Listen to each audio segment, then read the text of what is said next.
When Dasein reaches its wholeness in death, it simultaneously loses the being of the there. The transition to no longer Dasein lifts Dasein right out of the possibility of experiencing this transition and of understanding it as something experienced. This kind of thing is denied to each and every Dasein in relation to itself. The death of others, then, is all the more penetrating. In this way, an end of Dasein becomes objectively accessible. Dasein can attain an experience of death all the more, because it is essentially being with others. This objective, givenness of death must then make possible an ontological delimitation of the wholeness of Dasein. Thus, from the kind of being that Dasein possesses as being with one another, we might glean the fairly obvious information that, when the Dasein of others has come to an end, it might be chosen as a substitute theme for our analysis of the wholeness of Dasein. But does this lead us to our intended goal? Even the Dasein of others, when it has reached its wholeness in death, is a no longer Dasein in the sense of no longer being enthralled. Does not dying mean going out of the world and losing being in the world? Yet the no longer being in the world of the deceased, understood in an extreme sense, is still a being einsane in the sense of the mere objective presence nur noch Vorhandensein of a corporeal thing encountered. In the dying of others, that remarkable phenomenon of being can be experienced that can be defined as the sudden transition Umschlag of a being Sehenden from the kind of being of Dasein, or of life, to no longer Dasein. The end of the being qua Dasein is the beginning of this being Sehenden qua, something merely bloff 3n present. This interpretation of the transition from Dasein to something only just present, however, misses the phenomenal content in that the being is still remaining, does not represent a mere pures corporeal thing. Even the objectively present corpse is, viewed theoretically, still a possible object for pathological anatomy whose understanding is oriented toward the idea of life. This something which is only just present is more than a lifeless material thing. In it we encounter something unliving which has lost its life. But even this way of characterizing what still remains does not exhaust the complete phenomenal findings with regard to Dasein. The deceased, as distinct from the dead body, has been torn away from those remaining behind, and is the object of being taken care of, besorgens in funeral rites, burial, and the cult of graves. And that is so because the kind of being of the deceased is still more than a thing at hand in the surrounding world to be taken care of. In lingering together with him in mourning and commemorating, those remaining behind are with him, in a mode of concern which honors him. Thus the relation of being to the dead must not be grasped as a being together with something at hand which takes care of it. In such being with the dead, the deceased himself is no longer factically there. However, being with always means being with one another in the same world. The deceased has abandoned our world and left it behind. Nonetheless, it is in terms of this world that those remaining can still be with it. The more appropriately the no longer being there of the deceased is grasped phenomenally, the more clearly it can be seen that in such being with the dead, the real having come to an end of the deceased is precisely not experienced. Death does reveal itself as a loss, but as a loss experienced by those remaining behind.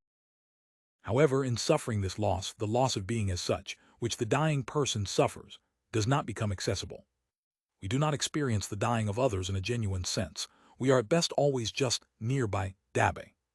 Even if it were possible and feasible to clarify, psychologically, the dying of others in this being nearby, this would by no means let us grasp the way of being we have in mind, namely, coming to an end. We are asking about the ontological meaning of the dying of the person who dies, as a potentiality of his being sane, and not about the way of being with and the still being there of the deceased with those left behind.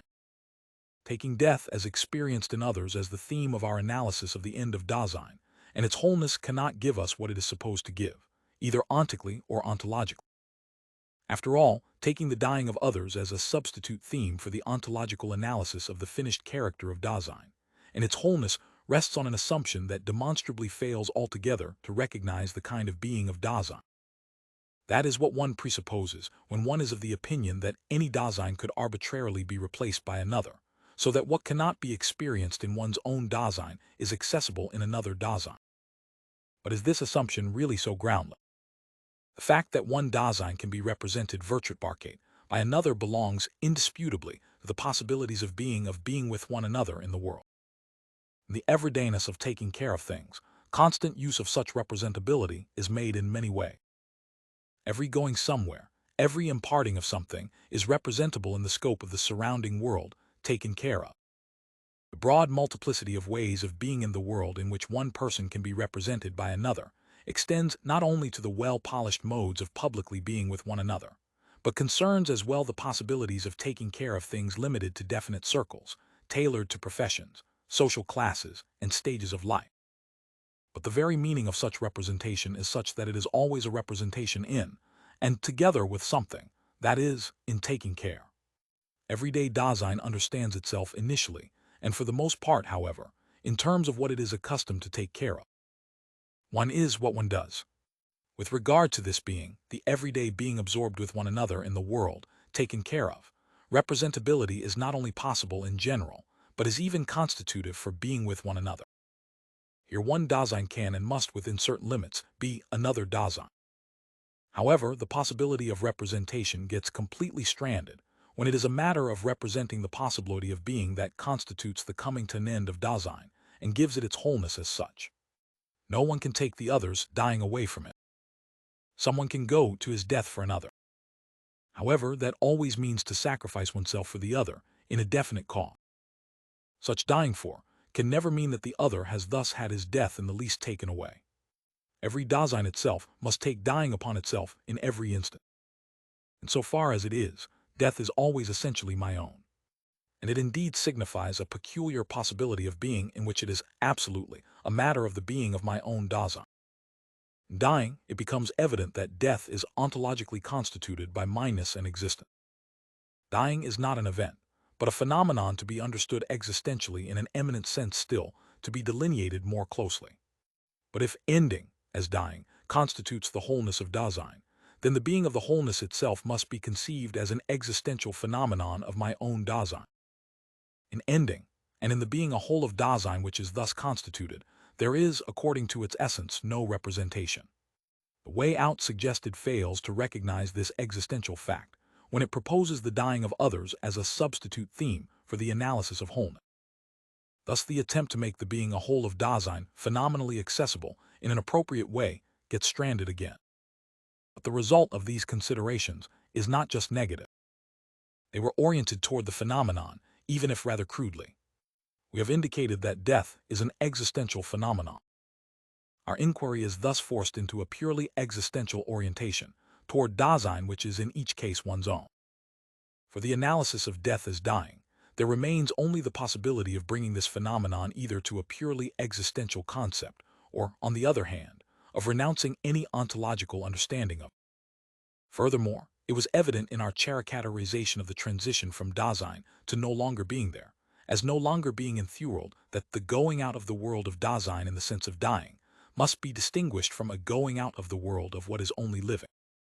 The ending of what is only alive we formulate terminologically as perishing während.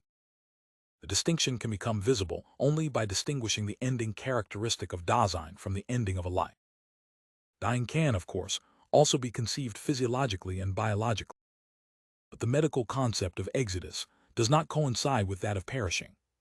From the previous discussion of the ontological possibility of conceiving of death, it becomes clear at the same time that substructures of beings of a different kind of being, objective presence or life, thrust themselves to the fore unnoticeably and threat to confuse the interpretation of the phenomenon, even the first appropriate presentation vorgiven. We can cope with this problem only by looking for an ontologically adequate way of defining constitutive phenomena for our further analysis, such as end and totality.